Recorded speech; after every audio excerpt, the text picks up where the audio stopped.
Da er jeg i Leangbukta. Bak meg så er det en Hallberg-Rassi 352. Dette er en båt som ble bygd på 80-tallet, sent 70- til tidlig 90-tallet, i ca. 800 eksemplarer.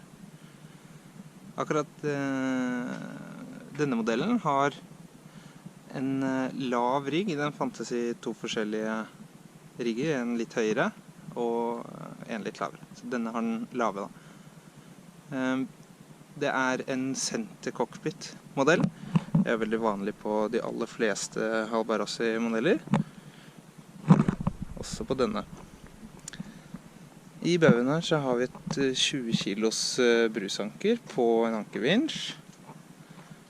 Og det er også da rulle-Genova på en sånn føler. Så vi beveger oss ombord i båten.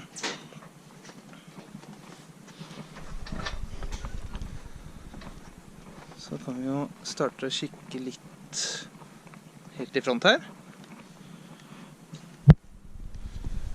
Da har vi nedi her, så har vi litt diverse gass. Det er litt slanger her. Her er det mulig å koble seg på saltvann, så man kan spille ankeret når det er på vei opp, og under der igjen så er det kjetting da. Gassen går jo i veldig kobberrør tilbake til byssa fra baugen her, hvor det er drenering da. Så skulle det være noe lekkasje. Ankervinsjen er jo da elektrisk, man kan tråkke på der. Bakover her så har vi jo da en sånn spinnakerbom som henger på masta. Og ellers så er det jo sånn at den modellen her, den har jo ingen skjøt trukket tilbake til cockpit, så her må man fram til masten for å reve da. Jeg har satt på en sånn lazy bag for å gjøre det litt enklere. Går vi videre bakover så har vi, der er det for å fylle på vann. Det er en tank på 300 liter. Og så er det diesel på andre siden. Så her er det jo en sånn gjennomgang under der for å komme seg til akterlugaren som ligger bak der. Akkurat nå er det et cover over, så det ikke kommer solløs ned der. Bak her er det også litt sånn lagringsplass. Ikke det største rommet, men plass til litt diverse. Beveger vi oss over på andre siden her, så ser vi at her er det påfylling av diesel. Så da er det en hovedtank og en ekstra tank. Så er det jo sånn at på disse Hallberg-Rassi-modellene så er det jo veldig kjent da, for å ha glassruter i front. Skal ta mye av sprayen, og så er det også en sånn vindusvisker faktisk. Så det hjelper jo veldig mye hvis det skulle regne mye, eller hvis det skulle sprute over dekk da. Videre her så har vi jo to sett med vinsjer, Genova-vinsjene i front her, også hvis man har genakker eller spinnakker i bakkant. Her er vi å styre posisjonen. Her har man tilgang til alt, så det er jo veldig kort vei for å rekke til Genoa, for å rekke til storseilskjøtet som er rett i bakkant. Dette rattet kan man også skru av, hvis man ønsker det, så får man litt mer plass i cockpiten. Under her har vi et kompass. Der nede så er det lensepumpe, og så er det ettermontert en baugpropell da, som man kan styre med foten akkurat her. Ellers så er det jo plass til å sitte her. Der er det sånn passe plass til 4 personer, cirka. Det er et stuerom her. Det er ganske stort, men helt fullt akkurat nå. Inni her er det også blant annet da ferskvann. Ja, det er ikke lett å se, men Det er ferskvann på en sånn dusj, som man kan få dusja seg på dekk her. Så har vi instrumentene her på styrbord side. En kartplater og en for dybde. Og så har vi autopiloten i front her. Bak her så er motorpanelet. Det er ikke da det originale, for her er det montert en ny motor. Så har vi de originale vindinstrumenter der. Ja. Det er også et sånn lite bord her, som er enkelt å slå opp for mindre måltider og litt drikke og sånt nå. Ellers så finnes det også et større bord nedi her, som gjør at det er plass til 4. Da kan vi også bevege oss ned.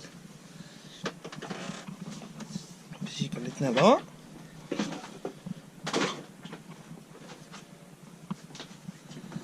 Så her har vi jo da plass til, her er det 2 køyer slags sofaer. Sofaer for det meste, men kan brukes som køyer også. Og da er det jo sånn at ja, man kan åpne opp disse, så får man bedre plass. Da blir det ganske brede køyer. Kan gjøre det. Vi ser også i bakkant her, så ser vi at det overalt så er det kledd da, i sånn skroget er kledd i, eller ja, i mahogni. Overalt. Så det er jo utrolig mye fint treverk. Det er masse lagringsplass overalt. Det var jo bokhyller selvfølgelig på begge sider. Og så er det plass til å stue ting på siden også.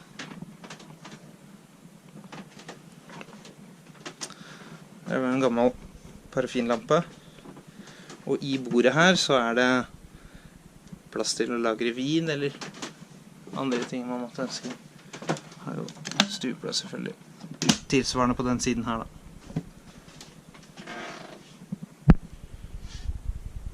I tillegg så er det hengt opp et nett i den båten her da, for å få litt enda mer plass. Her har vi byssa. Her er det 2 brennere og ovn, som går nå på gass. Går i sånn kobberrør bortover hele veien. Her har vi også en kjøleboks som går på strøm. Lagringsplass bak overalt her selvfølgelig. Liten kryddergrille her. Og her er det vask. For å få litt ekstra benkeplass har jeg lagt på noen sånne plater, men selvfølgelig en helt vanlig vask under. Det er da med pumpe på ferskvannet. Så har vi vel under her så hovedstrøm, og her er montert ved bastu også, for å få litt varme på kjølige dager. Som det godt kan være her. Her så er det lagring, bestikk, diverse. Her er det kopper og kar.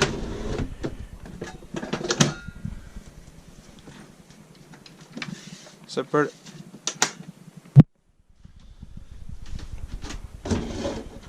Det er også lagring da under på styrbord side. Under køya der. På babord side så er det en dieseltank. Det er en ekstra tank under der, som rommer 90 liter, og så er det en hovedtank i kjølen under her, som rommer en 150 liter, så 240 liter totalt.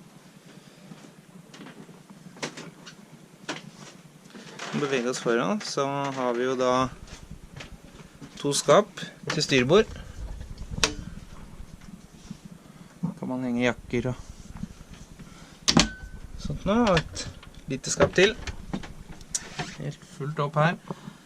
I forbyggen så er det 2 køyeplasser. Det kan jo være som en dobbelt, sånn som nå. Men det kan også gjøres mer til 2 enkeltsenger da. Så er det jo masse lagring under her, så selvfølgelig EAG-nakker og spinnakker og diverse der, og massevis av skuffer. Enda mer lagringsplass der. Diverse på hyllene oppe.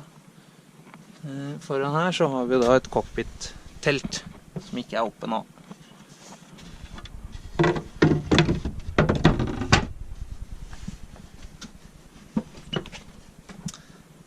Så er det jo, hvis man skal på do, så kan man lukke inn til døra her. Får du såpass med plass. Så har vi doen der. Da er det sånn at det drenerer. Skulle man ta seg en dusj her, det går også an. Det er dusj på vasken her. Så drenerer det rett ned i kjølen derfra. Inni her så er det jo lagringsplass, men det er også en septik. Ja, lagerplass. Speil. En stor, god, fin vask. Her er også masse plass.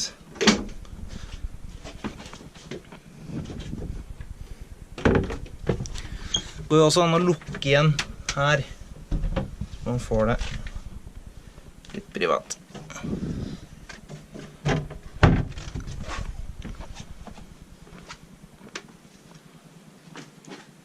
Vi beveger oss litt bakover, så kan vi se litt på.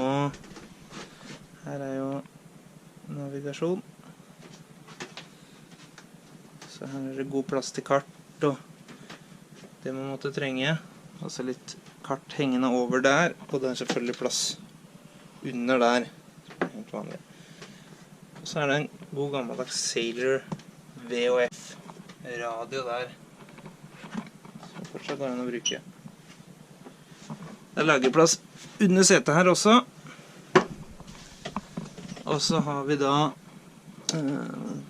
kontrollpanel, holdt på å si. Der.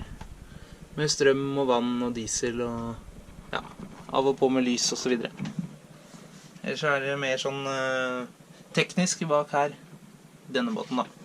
Ledninger og rotorom og diverse elektrisk inni der. Og inni her så er det fuelfilter og ja, eller dieselfilter og det som måtte være. Kjølen kan vi komme til nedi der. Jeg kanskje ikke se på den, men motoren, den er det flere innganger for. Blant annet kommer vi til her. Det er litt mørkt, og så vi kan få på litt lys. Det er også mulig å komme til der.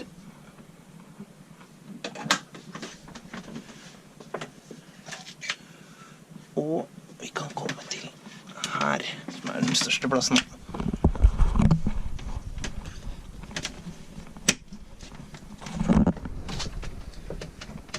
Så her er det da, står det da en Volvo Penta D255. 55 hester, så dette er jo en ny motor som ble installert i 2018. Tidligere var det vel var også en Volvo Penta, men bare 40 hester, tror jeg.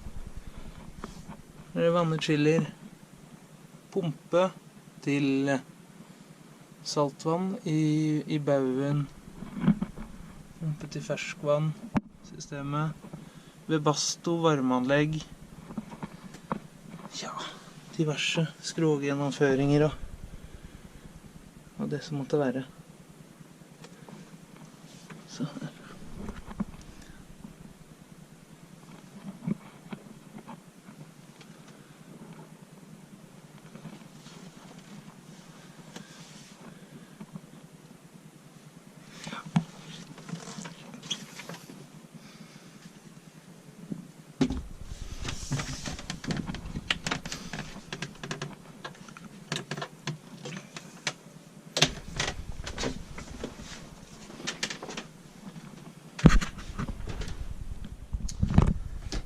Så kan vi ta en tur inn i akterlugaren.